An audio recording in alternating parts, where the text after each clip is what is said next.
الحمد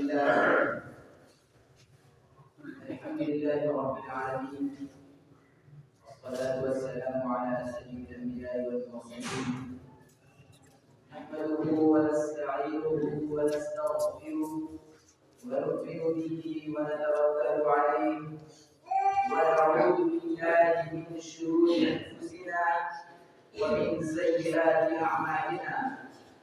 من يهده الله فلا مضل له ومن يضلله فلا هادي له.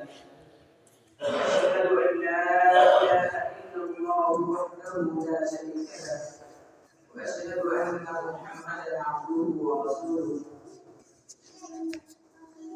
وقال الله تبارك وتعالى في القرآن المجيد والفرقان الحميد: أعوذ بالله من الشيطان الرجيم، بسم الله الرحمن الرحيم. لا إكراه في الدين. صدق الله العظيم. اسلام کی فطرت میں قدرت نے لچک دی ہے. اسلام کی فطرت میں قدرت نے لچک دی ہے. تم جتنا بھی لگاؤ گے یہ اور وسع ہوگا. محترم حضرات، سامعین کرام، علماء دین اور دانشوران اسلام اور حاضرین جلوس،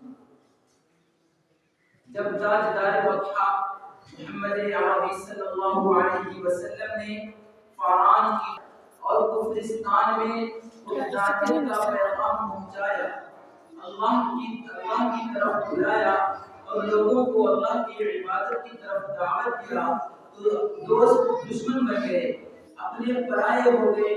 امین کہنے والے رنزن کہنے لگے، دوست کہنے والے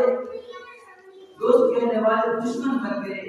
جو آپ صلی اللہ علیہ وسلم پر جان چھڑکنے والے تھے، آپ کے جانی دشمن بن گئے اور آپ صلی اللہ علیہ وسلم کو مارنے پیٹنے لگے، تکالیف دینے لگے. اور جیسے جیسے اسلام پھیلنے لگا اس کی کرنیں روشن ہونے لگی، اور جیسے جیسے اسلام ترقی کرنے لگا ویسے ویسے شمع اسلامی کو بجھانے کے لیے نئی نئی تدبیریں اور جدا جدا اسکیمیں بنائی جا رہی ہیں. اور جو اسلام پھیلنے لگا اور اس کے مخالفین و معاندین کی تدبیریں ناکام اور کوششیں غلط ہونے لگی، تو شمع اسلامی کو بجھانے کے لیے جدا جدا اسکیمیں بنانے لگے. لیکن اسلام ان تمام چیزوں کے باوجود بڑھا اور بڑھتا چلا گیا، پھیلا اور پھیلتا چلا گیا، اور اس تیزی سے پھیلا. کسی شاعر نے کیا خوب کہا کہ وہ بجلی کا کڑکا تھا یا صوت ہادی، وہ بجلی کا کڑکا تھا یا صوت ہادی، عرب کی زمین میں ساری ہدایت. اور جب ہر تدبیر ناکام اور ہر اسکیم فیل ہو گئی تو دشمنان اسلام نے اسلامی دشمنی کے ثبوت میں عناد کے تمام حدود کو پار کرتے ہوئے یہ غلط پروپیگنڈا دنیا کے سامنے پیش کیا کہ اسلام کی اشاعت بزور شمشیر ہوئی ہے. اسلام تلوار کے سر میں پھیلا ہے، اسلام تلوار کے سائے میں پھیلا ہے.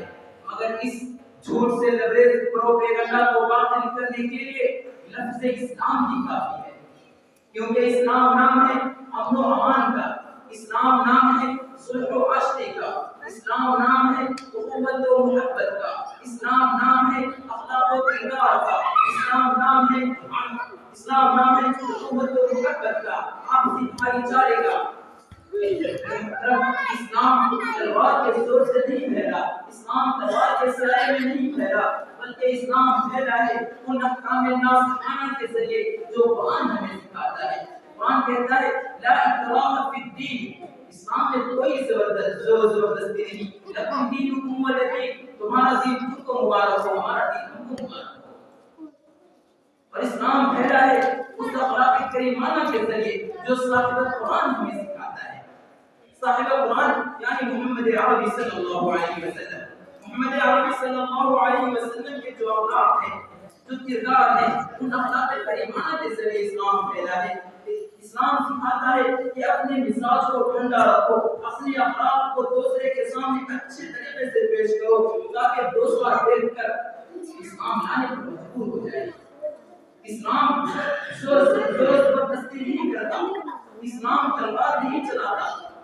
جو جس فرقہ میں ہے اس کو وہ چیز کہتا ہے کرنے کے لیے، مگر اسلام ابھی تلوار کے زور سے کسی کو اسلام قبول کرنے پر مجبور نہیں کرتا۔ چنانچہ کتابوں میں آتا ہے کہ مکہ میں ایک بڑھیا رہا کرتی تھی اور وہ بڑھیا ہمیشہ حضور اکرم صلی اللہ علیہ وسلم کو گالیاں دیا کرتی تھی، اور حضور اکرم صلی اللہ علیہ وسلم کو برا کہا کرتی تھی، اور جو بھی ان سے ملتا، جو بھی آدمی اس سے ملاقات کرتا، وہ ایک نصیحت ضرور کرتی تھی کہ بیٹے مکہ میں ایک ایسا جادوگر آیا ہے جس کو محمد کہا جاتا ہے، وہ کہتا ہے کہ خدا ایک ہے، ہمارے معبودوں کی لات و منات و عزا کی توہین کرتا ہے، اس کی تذلیل کرتا ہے، اور وہ کہتا ہے کہ خدا ایک ہے، کام بنانے والا ایک ہے، خالق ایک ہی ہے، معبود ایک ہی ہے، عبادت کے لائق ایک ہی ہے۔ وہ جادوگر ہے، جو اس کی باتیں سنتا ہے وہ اس کے جال میں پھنس جاتا ہے، اس کا غلام ہو جاتا ہے، جو اس کے ارد گرد گھومتا ہے اس کا غلام بن جاتا ہے، اس کے جب جادو کرتا ہے تو اس کا اثر بہت جلد ہو جاتا ہے۔ وہ بری عورت کو یہی نصیحت کرتی تھی کہ محمد سے بچ کے رہنا، محمد سے بچ کے رہنا، وہ بہت بڑا جادوگر ہے۔ اور وہ جب محمد صلی اللہ علیہ وسلم کے لیے ہمیشہ وہ دعا کرتی تھی کہ وہ نیست و نابود ہو جائے، جو جن کو وہ معبود مانتی تھی، لات منات و عزا وغیرہ وہ خود تھے، اور ان کو جب وہ خدا مانتی تھی ان کے سامنے ہمیشہ سجدہ کرتی اور دعا کرتی کہ اے لات و منات اس محمد کو نیست و نابود کر دے، اس کے دین کو نیست و نابود کر دے، اسے خالق و مالک کو نیست و نابود کر دے، یہ پریشان کر کے رکھا ہوا ہے، یہ محمد جادوگر ہے۔ اور جب وہ ہمیشہ یہی دعا کرتی